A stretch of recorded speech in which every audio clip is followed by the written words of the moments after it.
نحمدہ ونصلی علی رسول الکریم اما بعد۔ صحیح البخاری ابواب الکسوف باب نمبر 8، باب طول السجود فی الکسوف۔ گزشتہ ابواب میں صلاۃ کسوف کے متعلق یہ کئی بار بات آ چکی ہے کہ صلاۃ کسوف کے اندر یعنی سورج گرہن کے وقت جو نماز نبی صلی اللہ علیہ وسلم نے ادا کی، اس کا قیام اور رکوع کافی طویل تھا، کافی لمبا تھا، بلکہ قیام بھی 2 مرتبہ اور رکوع بھی 2 مرتبہ فرمایا۔ تو آپ کی نماز کا طریقہ کار یہ تھا، اگر قیام لمبا ہے تو رکوع اور سجدہ بھی اسی طرح لمبا ہوتا، اگر قیام کے اندر اختصار ہوتا تو رکوع سجدے میں بھی اختصار۔ چونکہ صلاۃ کسوف کے اندر قیام لمبا تھا اور قیام کی طوالت کی بنسبت رکوع بھی اسی طرح لمبا ہی ہوا، تو جب قیام اور رکوع لمبے ہیں تو لازمی طور پر سجدہ بھی لمبا ہی ہوگا۔ امام بخاری رحمہ اللہ اس باب میں یہ بات ثابت کرنا چاہتے ہیں کہ باب طول سجود فی الکسوف، صلاۃ کسوف کے اندر سجدہ لمبا کرنا۔ یہ باب قائم کر کے امام صاحب ان کا رد کرنا چاہتے ہیں جو یہ دعویٰ کرتے ہیں کہ قیام اور رکوع کے اندر تو طوالت ہونی چاہیے، سجدے کے اندر طوالت نہیں۔ تو یہ نص کے مقابلے میں قیاس ہے، نص سے یہ ثابت ہے، جیسے آگے الفاظ آ رہے ہیں کہ آپ کا یہ سجدہ بھی کافی لمبا ہوتا تھا۔ حدیث نمبر 1051، قال حدثنا ابو نعیم قال حدثنا شیبان عن یحیی عن ابی سلمہ عن عبد اللہ بن عمرو انہ قال لما کسفت الشمس علی عہد رسول اللہ صلی اللہ علیہ وسلم۔ سیدنا عبداللہ بن عمر رضی اللہ عنہ فرماتے ہیں، جب رسول اللہ صلی اللہ علیہ وسلم کے زمانہ مبارک میں سورج گرہن ہوا، نودیا تو یہ اعلان کیا گیا۔ اعلان یہ تھا کہ ان الصلاۃ جامعۃً، کہ نماز جمع کرنے والی، یعنی تمام لوگ جمع ہو جائیں، اجتماعی طور پر نماز کا اہتمام کیا جانے والا ہے۔ فراق النبی صلی اللہ علیہ وسلم رکعتین فی سجدۃ، تو نبی صلی اللہ علیہ وسلم نے 2 رکوع کیے فی سجدۃ، ایک رکعت میں۔ رکعتین سے مراد رکوع ہیں اور سجدہ سے مراد یہاں رکعت ہے۔ ایک رکعت کے اندر 2 سجدے اور 2 رکوع۔ ثم قام فرکع رکعتین فی سجدہ، پھر آپ کھڑے ہوئے، گویا کہ ایک رکعت مکمل ہوئی، ایک رکعت میں 2 رکوع۔ سجدے کا تذکرہ نہیں، سجدہ تو صاف ظاہر ہے کہ سجدہ تو پھر ہے ہی تھا۔ رکوع اس کے اندر عام نماز سے مختلف تھا۔ عام نماز کی ایک رکعت میں 1 رکوع ہوتا ہے، اس میں 2 رکوع تھے، اس کا تذکرہ کر دیا۔ پھر آپ کھڑے ہوئے، فرکع رکعتین، 2 رکوع کیے فی سجدۃ، ایک رکعت میں، تو دوسری رکعت کے اندر بھی 2 رکوع کیے۔ ثم جلس، پھر آپ بیٹھے۔ ثم جلی عن الشمس، پھر سورج سے وہ کیفیت ہٹا دی گئی، سورج پر جو بے نوری والی کیفیت تھی وہ ختم کر دی گئی۔ قال، راوی فرماتی ہیں، وقالت عائشہ رضی اللہ عنہا، سیدہ عائشہ رضی اللہ تعالی عنہا فرمایا کرتی تھیں کہ ما سجدت سجود قط کان اطول منہا، میں نے کبھی بھی اتنا لمبا سجدہ نہیں کیا جتنا کہ یہ تھا۔ صلاۃ کسوف کا جو سجدہ میں نے آپ کے ساتھ کیا، اتنا لمبا سجدہ میں نے کبھی اور کسی نماز میں نہیں کیا، یعنی یہ سجدہ بہت ہی لمبا تھا۔ تو اس سے ثابت ہوا کہ صلاۃ کسوف کے قیام اور رکوع کی طرح اس کے سجدے جو ہے کے اندر بھی طوالت ہونی چاہیے۔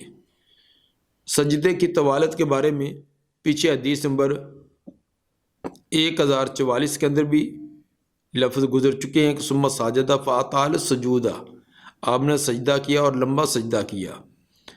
اور اسی طرح حدیث نمبر 445 میں بھی یہ لفظ سجدے کی طوالت کے بارے میں آئے ہیں، اور سنن نسائی کی حدیث نمبر 1482 کے اندر بھی کہ ثم رفع راسہ فسجد واطال السجود، پہلا سجدہ کر کے آپ نے سر اٹھایا، دوبارہ پھر سجدے میں گئے تو لمبا سجدہ کیا۔ ان تمام روایات سے یہ بات واضح ہوتی ہے کہ صلاۃ کسوف کا سجدہ جو ہے اس کے اندر بھی عام سجدوں کی بنسبت طوالت ہو۔ باب نمبر 9، باب و صلاۃ الکسوف جماعتاً، باب ہے صلاۃ کسوف نماز سورج گرہن کے وقت جو ادا کی جائے وہ با جماعت اہتمام کیا جائے۔ وصلی ابن عباس لہم فی صفۃ زمزم، ابن عباس رضی اللہ عنہما نے ان کو زمزم کے صفہ پر نماز پڑھائی۔ وجمع علی بن عبداللہ ابن عباس، اور علی بن عبداللہ بن عباس نے بھی لوگوں کو جمع کیا تھا اور جمع کر کے نماز پڑھائی۔ صلی ابن عمر، اور ابن عمر نے پھر جماعت کرائی۔ ان روایات کی جن کی طرف اشارہ کیا گیا ہے کہ ابن عباس رضی اللہ عنہما نے بھی صفہ زمزم پر جماعت کرائی، جس کو امام شافعی رحمہ اللہ نے متصل سند کے ساتھ بیان کیا ہے، اور اسی کو امام بہقی نے بھی اپنی سنن کے اندر امام شافعی کے حوالے سے درج کیا ہے، سنن بہقی جلد 3 صفحہ 327 پر۔ اور امام شافعی نے اپنی کتاب اپنی مسند کے اندر جلد 1 صفحہ 167 پر اس کو نقل کیا ہے۔ اور دوسرا جس کے اندر اشارہ کیا ہے کہ ابن عمر رضی اللہ عنہما نے با جماعت اس کا اہتمام کرایا، وہ مصنفہ ابن ابی شیبہ جلد 2 صفحہ 470 پر روایت ہے۔ اب مرفوع متصل سند کے ساتھ آگے روایت بیان کی۔ حدیث نمبر 1052، حدثنا عبداللہ بن مسلمہ عن مالک عن زید بن اسلم عن عطاء بن یسار عن عبداللہ بن عباس قال ان خسفت الشمس علی عہد رسول اللہ صلی اللہ علیہ وسلم، سورج بے نور ہو گیا رسول اللہ صلی اللہ علیہ وسلم کے زمانہ میں۔ فصلی رسول اللہ صلی اللہ علیہ وسلم فقام قیاما طویلا، آپ نے نماز پڑھائی تو لمبا قیام کیا۔ کتنا لمبا تھا؟ نحو من قراءۃ سورۃ البقرہ، سورہ بقرہ کی قراءت کی بمقدار، جتنی سورہ بقرہ کی تلاوت کرتے ہوئے ٹائم لگتا ہے، وقت لگتا ہے، اتنا لمبا قیام کیا۔ ثم رکع رکوعا طویلا، پھر رکوع کیا، رکوع بھی لمبا ہی کیا۔ ثم رفع، پھر سر اٹھایا، فقام قیاما طویلا، پھر دوبارہ رکوع کیا۔ وهو دون القیام الاول، لیکن یہ دوسرا قیام پہلے رکوع سے کچھ کم تھا۔ اور پہلا قیام کتنا تھا؟ سورہ بقرہ 2.5 پارے، اس کی تلاوت کے بمقدار۔ اور آپ کی تلاوت بھی کیسے ہوتی تھی؟ ایک ایک لفظ الگ الگ واضح طور پر، اور ہر آیت پر یا آیت کے اندر جو چھوٹے چھوٹے مضامین ان پر ٹھہراؤ کر کر کے اب اندازہ کریں کہ کتنا لمبا قیام۔ پھر رکوع بھی اسی طرح لمبا، پھر دوبارہ دوسرا قیام بھی سورہ بقرہ کے قریب قریب، اس سے کچھ کم تھا پہلے کے بنسبت۔ ثم رکع رکوعا طویلا وهو دون الرکوع الاول، پھر رکوع کیا اور وہ رکوع پہلے رکوع سے کچھ کم تھا۔ ثم سجد، پھر سجدہ کیا۔ ثم قام قیاما طویلا وهو دون القیام الاول، پھر دوسری رکعت کا قیام شروع ہو گیا، وہ قیام کیا لیکن یہ پہلے قیام سے کچھ کم تھا۔ ثم رکع رکوعا طویلا وهو دون الرکوع الاول ثم رفع فقام قیاما طویلا، رکوع سے پھر سر اٹھایا تو قیام کیا، اور لمبا قیام تو وهو دون القیام الاول، لیکن پہلے قیام سے کچھ کم، کیونکہ پہلے قیام کا اندر تازہ دم آدمی ہوتا ہے، لمبا قیام بھی برداشت ہو جاتا ہے، پھر دوسرے میں یا اس کے بعد یا اس کے اندر کچھ اکتاہٹ اور تھکاوٹ ہو جاتی ہے، اس لیے پہلے کو زیادہ لمبا کیا، دوسرے کو اس سے کچھ کم۔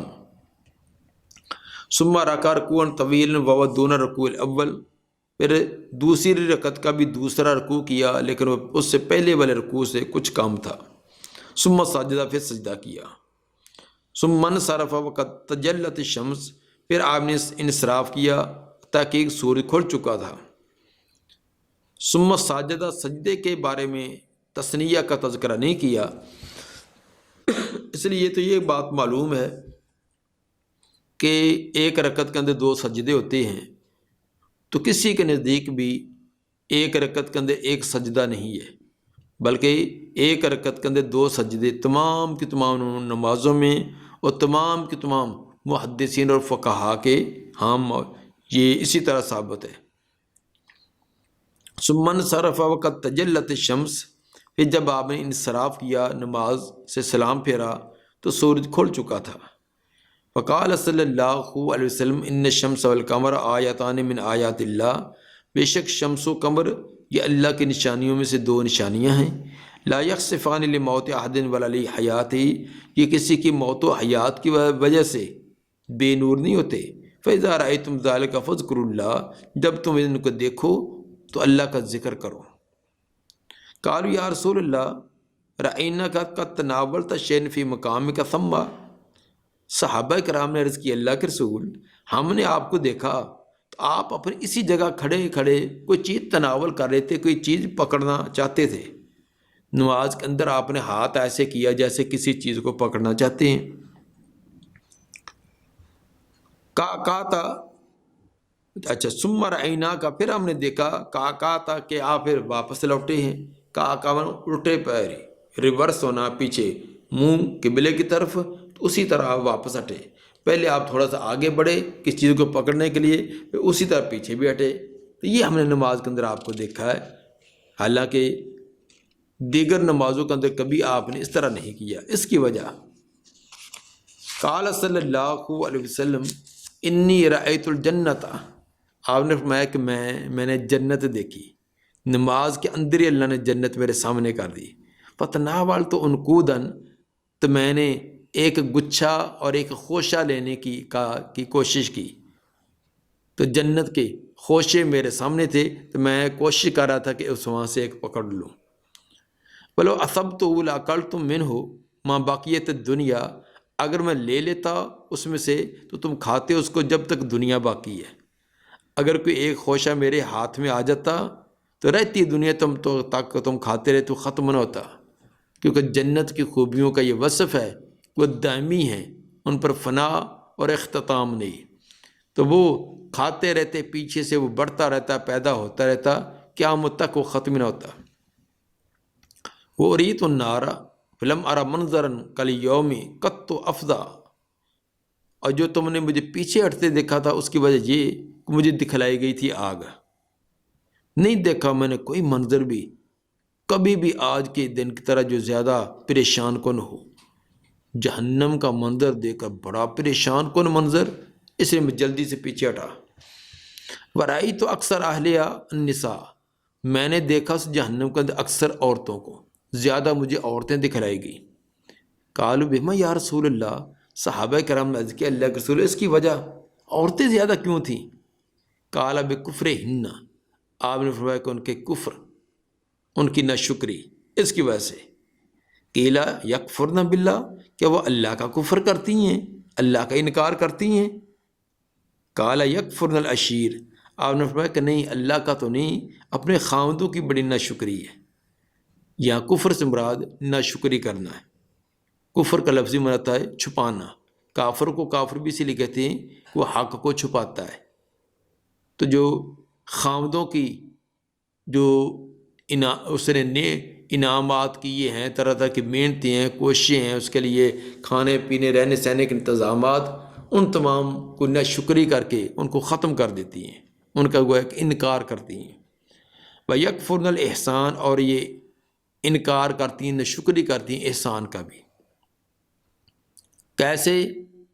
فرمایا کہ لو احسنت الی احداہن الدہر کلہ، اگر تو احسان کرتا رہے ان عورتوں میں سے کسی ایک پر زمانہ بھر، زندگی بھر ان کے ساتھ اچھا سلوک، ان کی حسب منشا کھانا پینا رہنا سہنا ان کے سوٹ بوٹ کرتا بھی رہے، ثم رات میں ان کا شیئن، پھر وہ دیکھے تو اس سے کوئی شے کبھی کوئی کمی کوتاہی ہو جائے، قالت ما رأیت من کا خیرن قط، تو کہے گی میں نے تو تجھ سے کوئی خیر بھلائی دیکھی نہیں ہے۔ 15 سال 20 سال اس کی تمام فرمائشیں پوری کرتا رہے، کبھی ایک آدھا مرتبہ کمی آ گئی ہے تو اس نے یہ کہنا کہ اوتریا تیرے کرتے کدی خیر دیکھی نہیں، یہ ان کی ناشکری کا انداز ہوتا ہے۔ تو اس لیے آپ نے فرمایا کہ یہ ان کے سے ناشکری کی وجہ سے، تو جو خاوند کی شکر گزار نہیں ہے تو اللہ کی شکر گزار کہاں بنے گی، اسی وجہ سے ان کو زیادہ دیکھا ہے۔ باب نمبر 10، باب صلاۃ النساء مع الرجال فی الکسوف، باب ہے عورتوں کا نماز ادا کرنا مردوں کے ساتھ صلاۃ کسوف۔ صلاۃ کسوف مرد جیسے ادا کریں ساتھ عورتیں بھی شریک ہو سکتی ہیں۔ حدیث نمبر 1053، قال حدثنا عبداللہ ابن یوسف قال اخبرنا مالک عن ہشام بن عروہ عن امراتی فاطمہ بنت المنذر۔ ہشام بن عروہ اپنی بیوی فاطمہ بنت منذر سے بیان کرتے ہیں۔ تو یہ ہمارے اسلاف کے اندر خامدوں کا اپنی بیوی سے بھی کوئی علمی بات ملتی ہے تو وہ ان سے بھی لے لیتے، اس کے اندر کوئی ہچکچاہٹ کی کوئی شرم والی بات نہیں ہے۔ علم چھوٹوں سے بھی لیا جا سکتا ہے، مرد عورتوں سے بھی لے سکتے ہیں، تو اس کے اندر کوئی قباحت کی بات نہیں ہے۔ ان اسماء بنت ابی بکر رضی اللہ عنہما انا قالت اتیت عائشہ رضی اللہ عنہا زوج النبی صلی اللہ علیہ وسلم حین کاسفت الشمس۔ اسماء بنت ابی بکر فرماتی ہیں میں اپنے بہن سیدہ عائشہ رضی اللہ تعالیٰ عنہ کے پاس آئیں جو کہ نبی صلی اللہ علیہ وسلم کی بیوی ہیں۔ کب آئیں؟ حین خسفت الشمس، جب سورج گرہن ہوا۔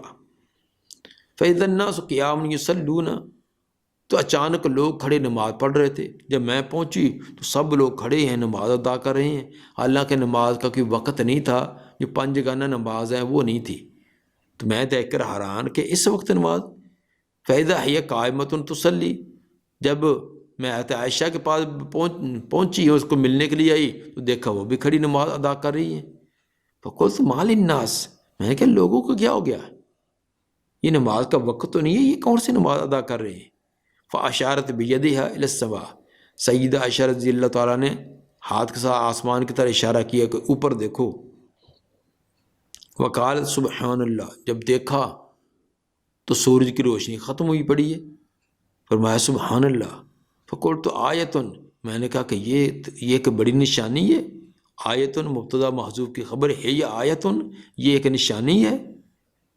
فاشارت، اے نام، انہوں نے اشارہ کیا نام کے ساتھ۔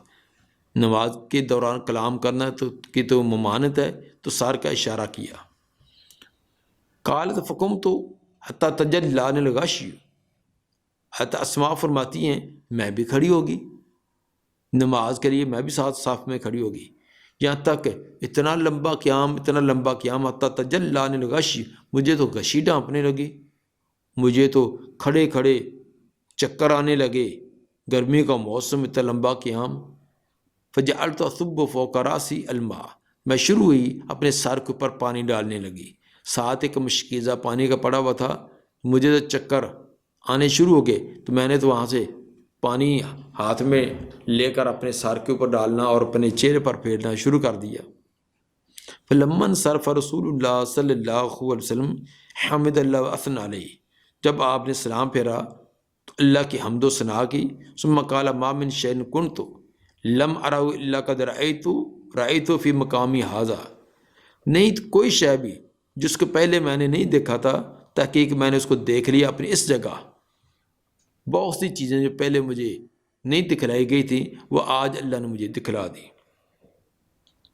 حتی الجنت والنار، یہاں تک جنت و جہنم بھی۔ وَلَقَدْ أُوحِيَ إِلَيَّ أَنَّكُمْ تُفْتَنُونَ فِي الْقُبُورِ، اور میری طرف یہ بھی وحی کر کے مجھے بتلایا گیا کہ بے شک تمہیں قبروں کا اندر آزمایا جائے گا۔ مثل کہا تھا، یہ قریب کا لفظ کہا تھا، من فتنۃ الدجال، دجال کے فتنے کے قریب قریب۔ قبر کے اندر ایسی سخت آزمائش ہوگی جیسا کہ فتنہ دجال کا جو فتنہ ہوگا، جیسے وہاں انسان کے بڑی سخت آزمائش ہوگی، قبر کے اندر بھی ایسے ہی۔ لا ادری ایتہما قالت اسماء، راوی کہتے ہیں ان دونوں لفظوں میں مجھے یاد نہیں رہا کہ سیدہ اسماء نے کون سا لفظ بولا تھا، یعنی مثل کا یا قریباً کا، دونوں میں سے کون سا لفظ۔ قالت اسماء یؤتی احدکم فیقال لہ، تم میں سے کسی ایک کو لایا جائے گا، اس کو کہا جائے گا ما علمک بہذا الرجل، تو اس آدمی کے بارے میں کیا جانتا ہے۔ قبر کے بارے میں، قبر میں یہ پوچھا جائے گا کہ تمہارا اس آدمی کے بارے میں کیا عقیدہ تھا۔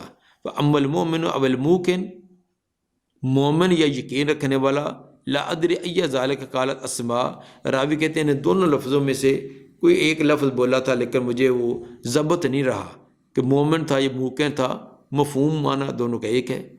فیقول محمد رسول اللہ صلی اللہ علیہ وسلم، وہ کہے گا وہ حضرت محمد صلی اللہ علیہ وسلم تھے۔ جاءنا بالبینات، جو لائے تھے ہمارے پاس بینات، واضح نشانیاں، والہدى اور ہدایت۔ فعجبنا وآمنا واتبعنا، بس ہم نے اس کی اجابت کر لی، ان کی دعوت کو قبول کیا اور ہم ایمان لائے اور ہم نے ان کی پیروی بھی کی۔ فیقال لہ، تو پھر اس کو کہا جاتا ہے جو وہ ٹھیک ٹھیک جواب دے دیتا ہے قبر میں، اس کو کہا جاتا ہے نم صالحا، سو جا بڑی صحیح سلامت، امن و سلامتی کے ساتھ تم سو جاؤ۔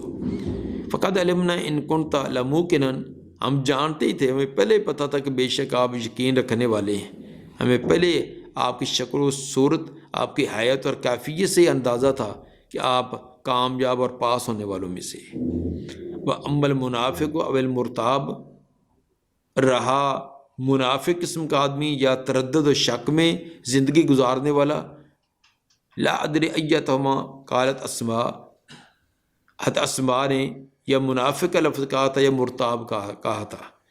فیقول، وہ کہتا لا ادری، میں نہیں جانتا، جو ہماری طرف نبوت اور رسالت کا دے کر بھیجے گئے تھے، میں اس کے بارے میں کچھ نہیں جانتا۔ سمیت الناس یقولون شیئا فقلت، میں نے لوگوں کو سنا تھا ایک بات کہتے کہ یہ دنیا کھاؤ پیو عیش و عشرت کرو، مر گیا، مرنے کے بعد کس نے اٹھانا ہے، یہ ایسے ہی مولویوں کی باتیں بنی ہوئی ہے کہ مرنا ہے، اٹھنا، مرنے کے بعد اٹھنا ہے، حساب و کتاب ہے۔ تو میں تو یہی کہتا تھا یہ جہان مٹھا تھا، اگلا کنے ڈٹھا، کھائیں پئیں گلشرے اڑائیں، تو وہی میں نے کہنا شروع کر دیا۔ تو میں نے نہ اس کا آخرت کا کوئی عقیدہ رکھا تھا، نہ کوئی تیاری کی۔ اس سے ثابت ہوا کہ صلاۃ کسوف مردوں کے ساتھ عورتیں بھی اس میں شریک ہو سکتی ہیں۔ باب نمبر 11، باب من احب العتاقۃ فی کسوف الشمس، جو یہ پسند کرے کہ غلام کو آزاد کیا جائے صلاۃ کسوف میں، صلاۃ کسوف کے اندر غلام کو آزاد کرنا۔ جس طرح معصیت یہ سبب بنتی ہے غلامی کا، غلاموں کو غلام کیوں کیا جاتا ہے؟ یہ معصیت کی وجہ سے، حق کو قبول انہوں نے نہیں کیا، کیونکہ یہ اگر مسلمان ہو، مسلمان تو غلام نہیں ہوتا، تو غیر مسلم تھے، تو غیر مسلم والا یہ ان کی جرم اور غلطی اور معصیت ہے، اس نے ان کو غلامی میں لایا ہے۔ تو اسی طرح صلاۃ کسوف جو ہے، سورج کا بے نور ہو جانا، یہ بھی سبب ہے انسانوں کی معصیت کا۔ جس طرح غلامی سبب ہے معصیت کا، اس طرح سورج کا بے نور ہونا یہ بھی انسانوں کی معصیت کا سبب ہے۔ تو اب غلام معصیت سے باز آ گئے، جب وہ مسلمانوں کے قبضے میں آئے، مسلمان ہو گئے، معصیت کو چھوڑ دیا، تو اب وہ مستحق بن گئے کہ ان کو آزاد کر دیا جائے، اب وہ آزادی کے مستحق بن گئے۔ اسی طرح تم بھی آزاد کر کے مستحق بن جاؤ گے، تم ان غلاموں کو آزاد کر کے مستحق بن جاؤ گے، آنے والی جو پریشانی ہے اس کو زوال کا، آنے والی جو پریشانی ہے اس کو زائل کرنے کے تم مستحق بن جاؤ گے۔ یہ ایک مناسبت ہے جو اس غلام کو آزاد کرنا سورج گرہن کے وقت اس کی ایک دو توجیہ اہل علم نے بیان کی۔ تو باقی ویسے بھی نیکی کے، تقوی کے، صدقے خیرات کے کام کی ترغیب ہے، تو صدقے خیرات کا تو غلام آزاد کرنا بھی ایک بہترین نیکی ہے، بہترین صدقہ ہے۔ حدیث نمبر 1054، قال حدثنا ربيع بن يحيى قال حدثنا زائدة بن هشام عن فاطمة بن أسماء قالت لقد أمر النبي صلی اللہ علیہ وسلم بالعتاقة في كسوف الشمس، نبی صلی اللہ علیہ وسلم نے صلاۃ کسوف شمس کے وقت غلاموں کو آزاد کرنے کا حکم دیا۔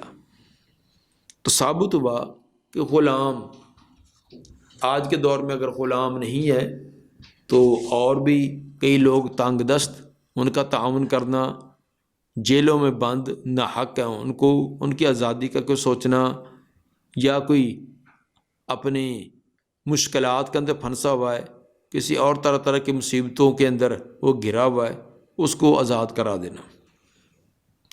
باب صلاۃ الکسوف فی المسجد، باب ہے کہ صلاۃ کسوف سورج گرہن کی نماز مسجد میں ادا کرنا۔ عقلی طور پر تو صلاۃ کسوف کو باہر کھلے وسیع میدان کے اندر ادا کرنا چاہیے، کیونکہ وہاں اجتماع بھی ہو، عاجزی بھی ہو، اور پھر سورج کی کیفیت بھی معلوم ہو، کیونکہ کھلے میدان میں نماز پڑھیں گے تو نماز کے دوران جب پتہ چلے کہ اب سورج کھل گیا ہے، روشنی ہو گئی ہے، تو پھر نماز کو ختم کر دیں۔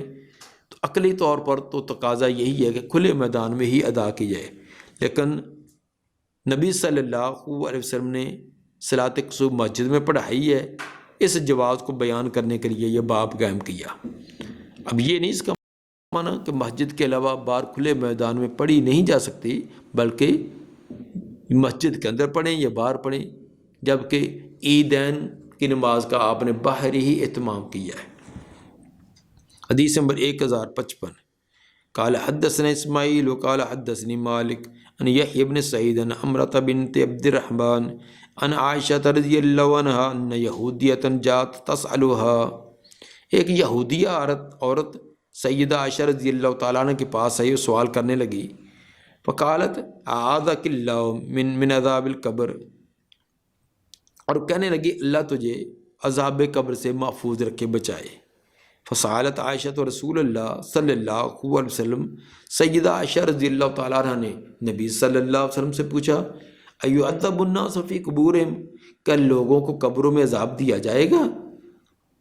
قال رسول اللہ صلی اللہ علیہ وسلم عائدن باللہ من ذالک، اس سے پناہ طلب کر رہے تھے، آپ قبر کے عذاب سے پناہ طلب کر رہے تھے، تو طلب تبھی کیا اگر قبر کے اندر عذاب ہے۔ ثم رکب رسول اللہ صلی اللہ علیہ وسلم ذات غدات مرکبہ، پھر سوار ہوئے رسول اللہ صلی اللہ علیہ وسلم ایک دن سواری پر سوار ہو کر کہیں جانے لگے، فکاسفت الشمس، اتنے میں سورج گرہن ہو گیا، فرجع ضحن، آپ ضحیٰ کے وقت واپس پلٹے، فمر رسول اللہ صلی اللہ علیہ وسلم بینا زہران حجروں کے درمیان سے گزرتے ہوئے آئے، ثم قام فصلی وقام الناس وراءہ، پھر آپ کھڑے ہوئے نماز ادا کرنے کے لیے، لوگ بھی آپ کے پیچھے کھڑے ہوئے، فقام قیاما طویلا، آپ نے لمبا قیام کیا، ثم رکع رکوعا طویلا، پھر لمبا رکوع کیا، ثم رفع، رکوع کے بعد پھر سر اٹھایا، فقام قیاما طویلا، پھر لمبا قیام، ودون القیام الاول، لیکن پہلے قیام سے کچھ کم، ثم رکع رکوعا طویلا، پھر لمبا رکوع کیا، ودون الرکوع الاول، ثم رفع فسجد سجودا طویلا، پھر سر اٹھایا، پھر سجدہ کیا، لمبا سجدہ، ثم قام فقام قیاما طویلا ودون القیام الاول، پھر قیام کیا جو پہلے قیام سے کچھ کم تھا، ثم رکع رکوعا طویلا ودون الرکوع الاول، پھر دوسری مرتبہ رکوع کیا لیکن وہ پہلے رکوع سے قدرے کم، ثم قام قیاما طویلا ودون القیام الاول، ثم رکع رکوعا طویلا ودون الرکوع الاول، ثم سجد ودون السجود الاول، ثم انصرف، فقال رسول اللہ صلی اللہ علیہ وسلم ما شاء اللہ، پھر آپ نے کچھ فرمایا، خطبہ دیا، ثم امرهم ان يتعوذوا من عذاب القبر، پھر آپ نے حکم دیا کہ عذاب قبر سے بھی پناہ طلب کریں کہ اللہ، کیونکہ قبر آخرت کی گھاٹیوں اور منزلوں میں سے پہلی منزل ہے، پناہ طلب کرے کہ اللہ اس سے بھی محفوظ رکھے، تو یقیناً جو وہاں کامیاب ہو گیا وہ آگے والی بھی منازل کے اندر کامیاب ہوگا۔ دعا ہے کہ اللہ تعالی ہمیں بھی ان تمام مراحل سے، دنیا کا مرحلہ، قبر کا، آخرت کا، بہت آسانی کے ساتھ اللہ تعالیٰ ہمارے یہ مراحل گزار کر اور ہمیں سرخرو فرمائے، دنیا اور آخرت کی کامیابی عطا فرمائے۔ سبحان ربک رب العزت عما یصفون والسلام علی المرسلین والحمد للہ رب العالمین۔